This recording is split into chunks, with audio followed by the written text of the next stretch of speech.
हाँ बच्चों, आपने पिछली क्लास में बच्चों देखा था मापन और मूल्यांकन का कॉन्सेप्ट।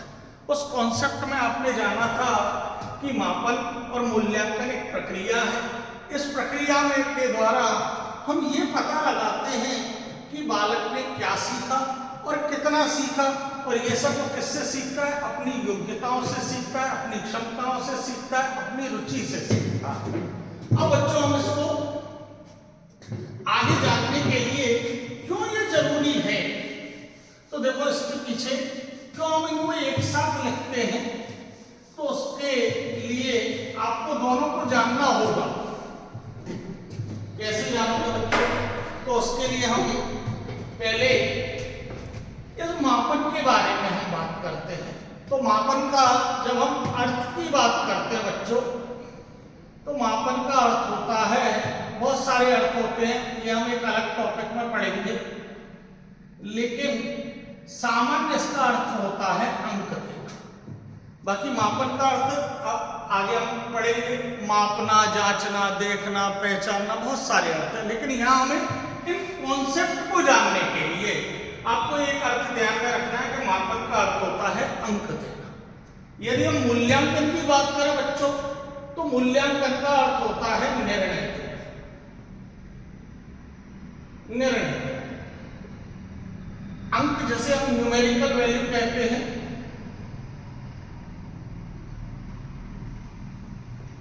और ये डिसीजन। अब देखिए दोनों को हम साथ साथ क्यों लिखते हैं, आपको ये पकड़ना है, ये जानना है, इसके कॉन्सेप्ट को पकड़ना है। मापन का अर्थ है अंक देना, मूल्यांकन का अर्थ है निर्णय देना। अब देखिए कैसे इन दोनों को, ये दोनों एक साथ चलते हैं, कैसे एक दूसरे के साथ चलते हैं, ऐसे समझिए। किसी बालक ने कोई एग्जाम दिया, सपोज करिए कोई भी स्कूल की यूनिट टेस्ट हो सकता है, मिड टर्म टेस्ट हो सकता है, या कोई कंपटीशन की एग्जाम हो सकती है। आपने कोई एग्जाम दी, एग्जाम दोगे तो उसके बाद में रिजल्ट आएगा। रिजल्ट आया, मान लो आपकी 75%, कितनी परसेंट? 75, 80, 85, 90, कोई भी आ सकता है, आता है रिजल्ट एग्जाम के बाद में। अब बातें आती है, यहीं पर प्रश्न बन जाता है कि किसी बालक ने किसी परीक्षा के उपरांत 75% अंक प्राप्त किए। यह प्रक्रिया है, ए में मापन दे देगा, बी में मूल्यांकन, सी में दोनों और डी में दोनों ही नहीं। तो अब ये प्रक्रिया क्या होगी, गौर से देखिए। 75 क्या है? 75 क्या है? अंक। और अंक देना क्या कहलाता है? मापन। तो ये क्या है? मापन।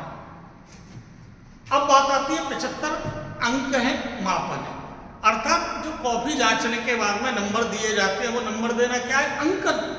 अब बात आती है मूल्यांकन, कैसे इससे जुड़ा हुआ है?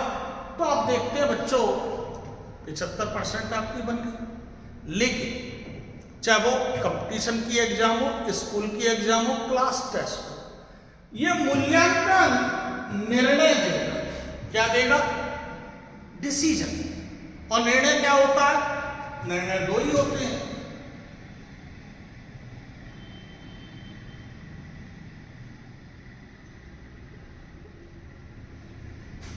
गुड और बैड। इधर देखिए, आप जानते हैं मापन का कार्य केवल क्या है, वो आपको बता देगा आपकी 75% है। अब देखिए दो कंडीशन है बच्चों, दो कंडीशन। यदि और सारे बच्चों की, जितने भी और स्टूडेंट हैं आपके साथी, अगर उनकी परसेंटेज आपसे कम है, तो ये अंक आपके लिए कैसे हैं? अंक वही है 75, कैसे अंक? अच्छे हैं। लेकिन और सारे स्टूडेंटों की अगर परसेंटेज इससे ज्यादा है, तो ये अंक कैसे होंगे? बुरे। इसको ऐसे समझिए, मापन का कार्य केवल परसेंटेज बताना। आप कंपटीशन की एग्जाम दे रहे हैं, यदि कट ऑफ, अगर कट ऑफ 75 से कम जाती है, तो आपकी नौकरी लगेगी, वो आपके लिए बहुत अच्छे अंक है। लेकिन कट ऑफ अगर 75 से ऊपर जाती है, एवं देन 75, तो फिर ये अंक आपके लिए कोई काम के नहीं है।